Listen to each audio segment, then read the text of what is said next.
Welcome to Baba academy online education digital class. હું ગૌરવ મકવાણા બાબા એકેડમીના online digital platform પર આપ સર્વે વિદ્યાર્થી મિત્રોનું હાર્દિક સ્વાગત કરું છું.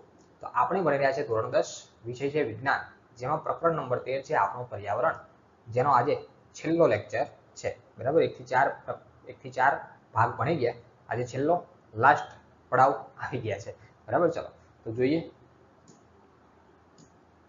અહીંયા એક પ્રવૃત્તિ આપી છે. પ્રવૃત્તિ બીજી વાત જ નહીં, પ્રવૃત્તિઓ જ છે. બરાબર, ચલો પ્રવૃત્તિમાં શું આપ્યું તો જોઈએ. પહેલા તો પ્રવૃત્તિ 13.7. બરાબર, ચલો જાણકારી મેળવો કે ઘરોમાંથી ઉત્પન્ન થતા કચરાનું શું થાય છે. શું કોઈ સ્થાન પરથી તે એકઠો કરવા માટે કોઈ વ્યવસ્થા છે. બરાબર, શું કહેવા માંગે છે, ઘરની અંદર ઉત્પન્ન થતો જે બધો કચરો છે, બરાબર, એનું શું થાય છે. બરાબર, કોઈ સ્થાન પર એકઠો કરવા માટે તેની કોઈ વ્યવસ્થા કરેલી છે. બરાબર, અમુક સોસાયટીઓમાં ગાડીઓ આવતી હોય, બરાબર, કચરો લેવા માટે. બરાબર, જ્યાં ત્યાં નાખવાનો ના હોય, બરાબર, કચરો ગાડીઓ લેવા આવતી હોય છે. ચલો આગળ આપ્યું છે, જાણકારી મેળવો કે સ્થાનિક વ્યવસ્થાપકો એટલે કે પંચાયત છે, નગરપાલિકા છે કે આવાસ કલ્યાણ સમિતિ છે, બરાબર, એના દ્વારા કચરા નિકાલ માટેની કોઈ પ્રકારની વ્યવસ્થા થાય છે. બરાબર, હા, આપણી સોસાયટીમાં તો આવે છે. બરાબર, એટલે મને ખબર છે. ચલો શું ત્યાં જૈવ એટલે ગાડી આવે છે, અહીંયા કઈ કરવા નથી આવતી. ચલો શું ત્યાં જૈવ વિઘટનીય અને જૈવ અવિઘટનીય કચરાને અલગ અલગ રાખવાની વ્યવસ્થા થયેલી છે. બરાબર, જ્યારે ગાડી આવે ને એટલે એની પર લખ્યું હોય, બરાબર, કે આ જગ્યાએ સૂકો કચરો નાખો, ભીનો કચરો નાખો, બરાબર, એવું બધું લખેલું હોય. બરાબર, પણ આપણે તો શું કરીએ, જ્યાં ફાવે ત્યાં બધું નાખી દેવાનું. ગણતરી કરો કે એક દિવસમાં ઘરમાંથી કેટલો કચરો ઉત્પન્ન થાય છે. બરાબર, તેમાંથી કેટલો કચરો જૈવ વિઘટનીય છે. હવે જૈવ વિઘટનીય અને જૈવ અવિઘટનીય વિશે ખબર હોવી જોઈએ. આગળના લેક્ચરમાં મેં સમજાવ્યું. જૈવ વિઘટનીય એટલે કેવો કચરો કે 15-20 દિવસની અંદર માટીમાં ભળી જાય.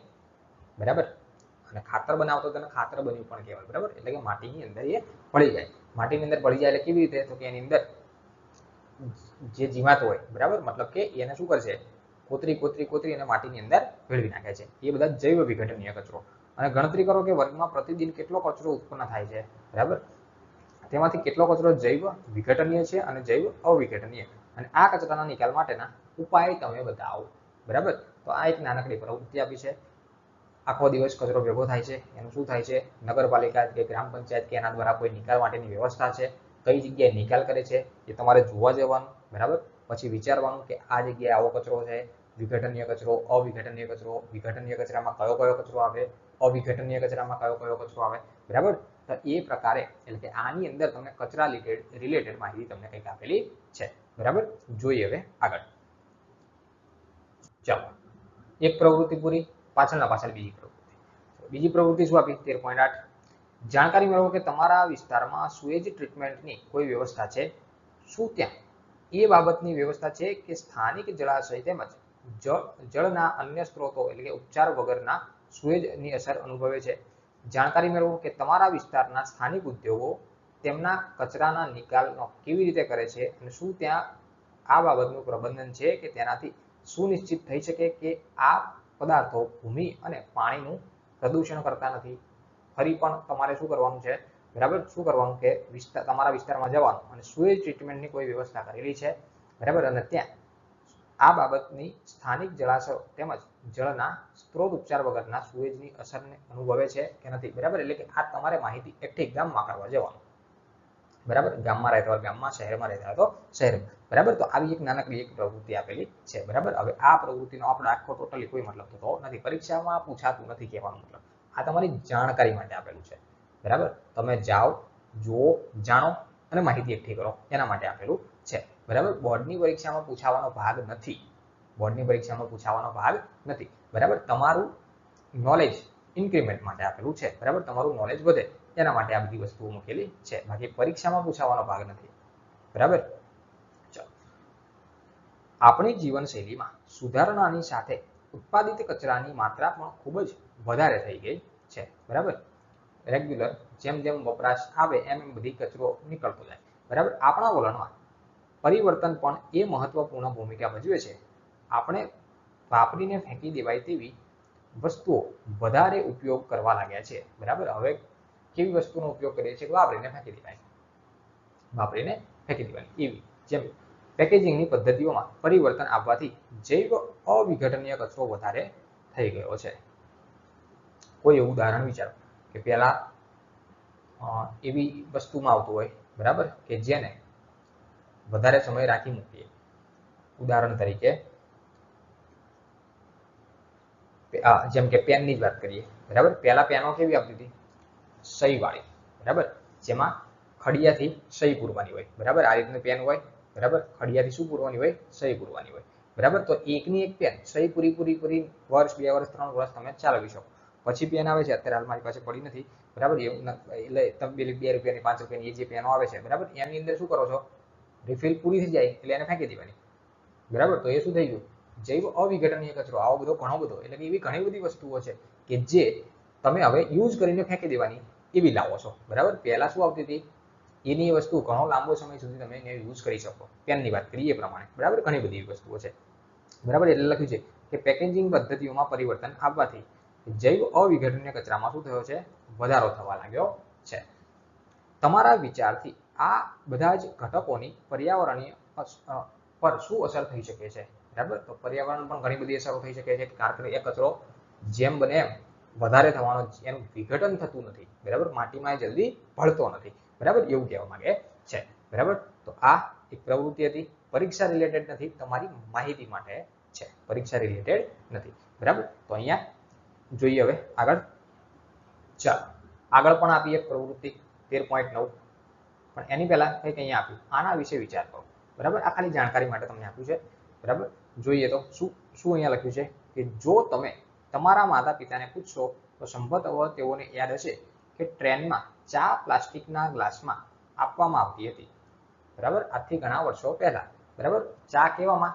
સ્ટીલનો આટલી પ્યાલી આવતી હતી અથવા તો પ્લાસ્ટિકના કપની અંદર આપવામાં આવતી હતી બરાબર. કે જે એક વખત યુઝ કર્યા પછી બીજો વ્યક્તિ યુઝ કરી શકે એવી રીતે બરાબર. જેને ચા વેચનારાઓ પાછા લઈ જતા હતા બરાબર. લખ્યું છે કે ચા જે આપવા આવે એ પાછો લઈ જતા હતા. ડિસ્પોઝલ કપ સ્વાસ્થ્ય માટે સારા છે તેવું માનીને તેનો ઉપયોગ વધુ થવા લાગ્યો. તે સમયે કોઈએ પણ કલ્પના કરી નહીં હોય કે પ્રતિદિન લાખોની સંખ્યામાં તેનો ઉપયોગ લેવાયેલા આ કપને જમા થવાથી શું થશે બરાબર. અત્યારે પેલા કેવા કપાઈ ગયા? થર્મોકોલના બરાબર, પ્લાસ્ટિક ટાઈપ ડિસ્પોઝલ કપ બરાબર. કેટલાક સમય પહેલા માટીમાંથી બનાવેલી કુલડીને તેના વિકલ્પ સ્વરૂપે લાવવામાં આવતી બરાબર. માટીમાંથી બનાવેલી કુલડી, એની અંદર પણ ચા અત્યારે હાલ પણ મળે. રજવાડી ઉપર જજો બરાબર, રજવાડી ચા પણ તમને મળી જશે બરાબર. કોઈનું પ્રમોશન નથી કરતો અહીંથી બરાબર, આ તો અચાનક યાદ આવ્યું એટલા માટે. ચલો, પરંતુ તેના પર વિચાર ન કર્યો કે આટલી મોટી સંખ્યામાં કુલડી બનાવવા માટે કેટલી ફળદ્રુપ માટીનો ઉપયોગ થશે બરાબર. એ જે ચાની કુલડી આવે છે પાલી બરાબર, જે માટીમાંથી બનેલી હોય બરાબર, તો એ બનાવવા માટે કેટલી માટીનો ઉપયોગ કરશો? એ તો પછી પીન ફેંકી દેવાની હોય, એને કઈ ધોઈને પછી સાફ કરવાની હોતી નથી. હવે કાગળના ડિસ્પોઝલ કપનો વપરાશ થઈ રહ્યો છે. અત્યારે એ કુલડી કદાચ ભાગ્યે કોઈ કે જોયું હોય, ના જોયું હોય બરાબર, પણ અત્યારે વધારે પડતો શેનો ઉપયોગ થાય છે? કાગળના બનાવેલા ડિસ્પોઝલ કપનો બરાબર. ડિસ્પોઝલ કપનો ઉપયોગ થાય છે. તમારા મતે ડિસ્પોઝેબલ કપની તુલનામાં કાગળના ડિસ્પોઝેબલ કપનો વપરાશ શું લાભદાયક છે બરાબર. તો જમીનમાં માટીમાં જલ્દી બરાબર, એ તો એક વખત ચા પીને આપણે શું કરવાના? ફેંકી દેવાના બરાબર. તો આખા દિવસની એક મોટું બજાર હોય બરાબર, તો બજારની અંદર દુકાનદારો, કોઈક મહેમાન આવે, આ તે કોઈક આવે બરાબર, મહેમાન તો ના કહેવાય, કોઈ ગ્રાહક આવે બરાબર, તો એને ચા પીશો તરત પૂછે બરાબર, તો તરત હા મગાવો કે બરાબર. એવા આખી બજાર માર્કેટ હોય એની અંદર કેટલી એવી ચા પીવાતી હોય કે જે એનો એકઠો થયેલો કપ રેગ્યુલર બરાબર, તો એ કેવી રીતે વિઘટન થઈ શકે બરાબર? માટીની અંદર જલ્દી પડતો નથી બરાબર. તો એક અહીંયા એક આના વિશે વિચાર કરો. આ પરીક્ષા રિલેટેડ નથી, તમને માહિતી આપી છે. આની અંદર ઘણી બધી આવી માહિતીઓ આપી છે કે જે આપણા રેગ્યુલર જીવન માટે જરૂરિયાત છે. પરીક્ષાના કોઈ લેવા દેવા નથી. પરીક્ષામાં તમને કોઈ કપ વિશે નહીં પૂછે બરાબર. જૂના પેપરો જોઈ શકો છો, ક્યાંય આવું લખ્યું નથી બરાબર. પણ આ તમને રેગ્યુલર માટેની માહિતી આપેલી છે, રેગ્યુલર જીવન માટેની. જોઈએ આગળની પ્રવૃત્તિ આપી 13.9.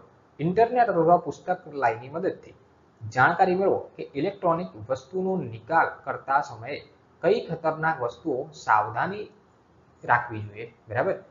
અહીંયા લખ્યું છે કે ઇન્ટરનેટ અથવા તો પુસ્તકાલયની મદદથી જાણકારી મેળવો બરાબર અહીંયા પ્રવૃત્તિ છે તમારે જાણકારી મેળવવા માટે આપી છે કે ઇલેક્ટ્રોનિક વસ્તુઓનો નિકાલ કરતા સમયે, બરાબર, કઈ વસ્તુઓ ઇલેક્ટ્રોનિક વસ્તુઓ જેમ કે ટીવી, ફ્રીજ આ બધી છે એની નિકાલ કરતા સમયે ખતરનાક વસ્તુઓથી સાવધાની રાખવી જોઈએ. કઈ એવી ખતરનાક વસ્તુ એની અંદર મૂકેલી છે જેનાથી તમારે સાવધાની રાખવી જોઈએ? તો કે આ પદાર્થો પર્યાવરણને કઈ રીતે અસર પહોંચાડે છે, બરાબર. એમાં રહેલા અમુક પદાર્થો એવા છે કે વાતાવરણ પર્યાવરણને શું કરે છે?